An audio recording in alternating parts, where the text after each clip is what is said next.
Welcome to Weekly World News on Spring Nectar TV, brought to you by Vibha Ramesh, Los Angeles, United States. First, the top headlines. Dr. Fauci warns United States of COVID surge during holiday season. Airlines could be blacklisted if flown above the European Union.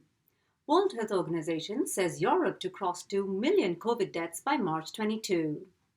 Southern Indian state battles floods. Trial of second-generation COVID vaccine commenced. COP26 president to lead commitment to climate pledges. Moving on to news in detail.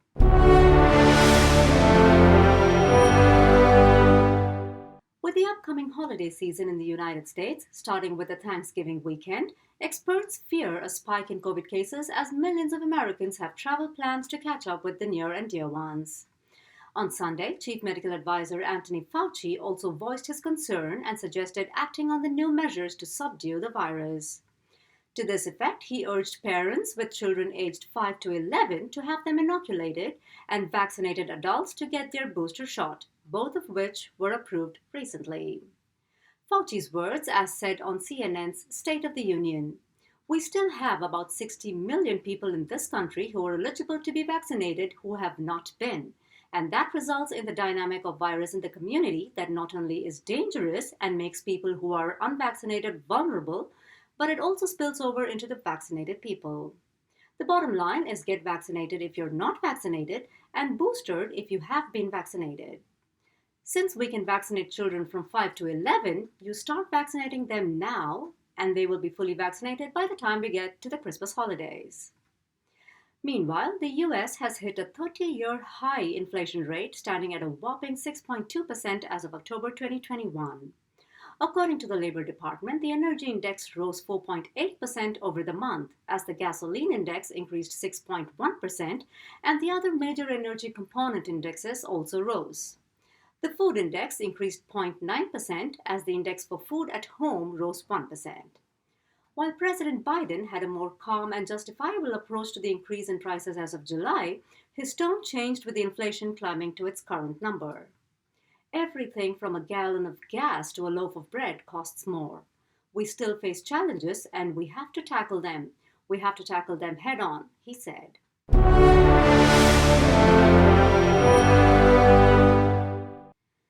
The acquittal of Kyle Riddenhaus, despite him fatally shooting 2 men during anti-racism protests last year, has stirred up new tension in Kenosha, Wisconsin. The people waiting outside the courthouse were angered by the jury's decision to acquit Rittenhouse on all grounds. No sooner had the verdict come out than protests against racial injustice pursued on the streets of Kenosha. Moving on. Following the extension of sanctions against Belarus, the European Union has drafted a law targeted towards airline companies.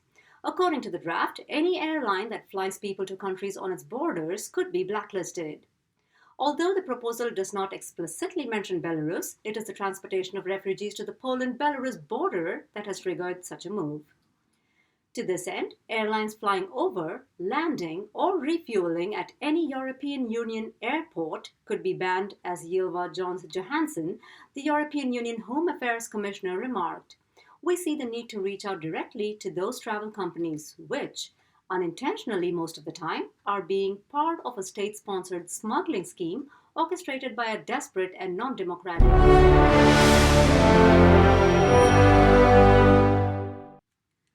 Over to Europe, the fresh wave of infections and the reinstating of new restrictions has raised concerns about the COVID situation once again. Dr. Hans Kluge, World Health Organization's Europe director, predicts another 500,000 COVID fatalities by March 22, taking the overall toll to over 2 million. According to statistical data, Europe reports nearly 4,200 deaths a day, making the pandemic the single most cause of deaths in the region. Dr. Kluge said that COVID-19 has become once again the #1 cause of mortality in our region.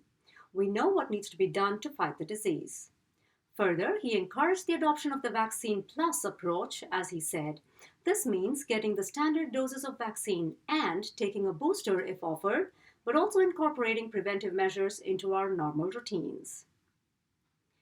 And in India, 4 southern states have been lashed by heavy rains and floods. Of the four states, Andhra Pradesh seems to be the worst hit with heavy flooding across four Rayalaseema districts.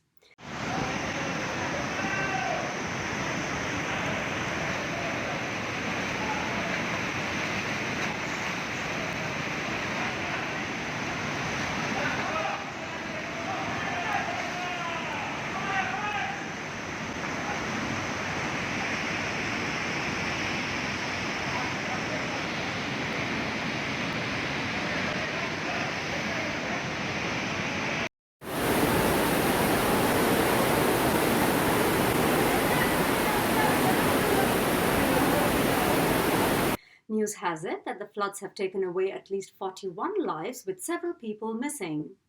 According to the Meteorology Department, an intense depression in the Bay of Bengal has started the rains, which eventually led to the overflowing of rivers and water projects. Heavy rains were expected to last at least until November 26th. Meanwhile, India's plea to countries to aid Afghanistan on a humanitarian basis has been answered by Pakistan. To this end, Pakistan's Prime Minister Imran Khan responded to the proposal by announcing that his government will permit India to transport 50,000 metric tons of wheat to Afghanistan. Besides, Pakistan also announced its own relief aid of 50,000 tons of wheat and medical supplies. Commenting on the assistance offered, former Indian High Commissioner to Pakistan, TCA Raghavan, said, "This is a welcome development.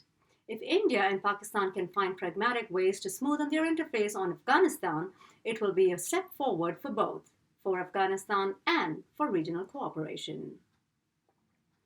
On the health front, India commenced clinical trials of the second-generation COVID vaccine developed by US-based Acton Biosciences. Subsequently, Phase 1 of the trial had its first set of 100 subjects dosed under the supervision of Praveen Supe, founder of the Nashik Hospital. According to sources, Phase 2 is expected to follow suit with 1,500 volunteers aged 18 and above.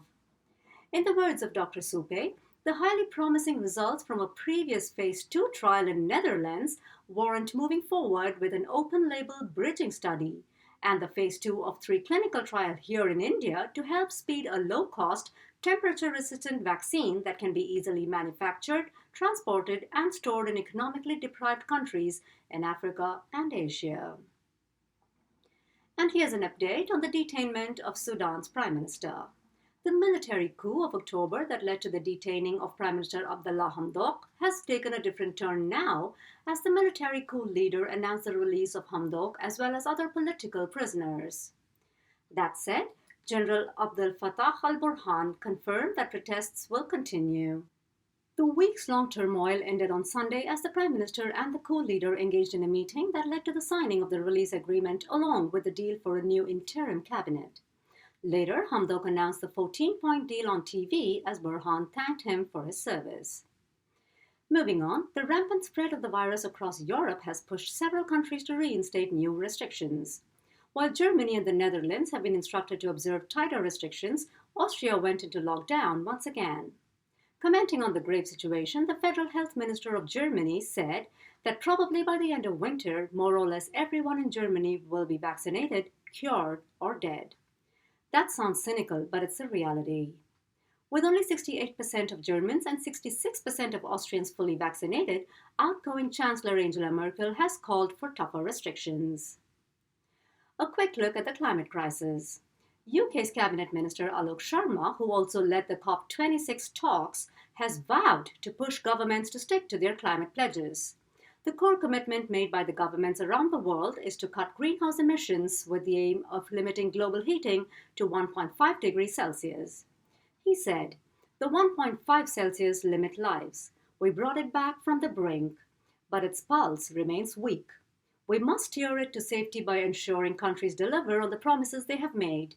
He also reiterated the importance of increasing their pledges and converting them into actions to achieve the common goal. He also remarked that the UK's work as the COP26 presidency is really only just beginning. Over the course of the next year, we will work with countries urging them to take action and honor their promises.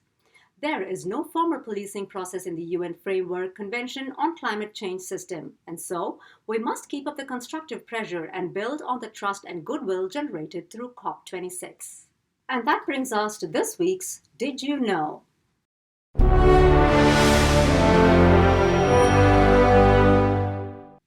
Did you know about the annual Coffee Break Festival? I just did.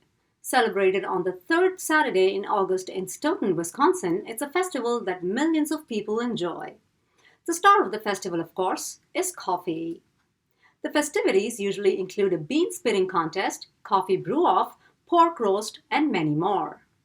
Coffee aficionados simply have to purchase a cup of their choice, which comes in different sizes and make, and taste a wide range of coffee. A chat over good coffee with friends and family.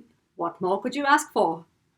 On that thought, I'll be closing this week's news report. I'll see you again next week with weekly world news on Spring Nectar TV. Stay safe.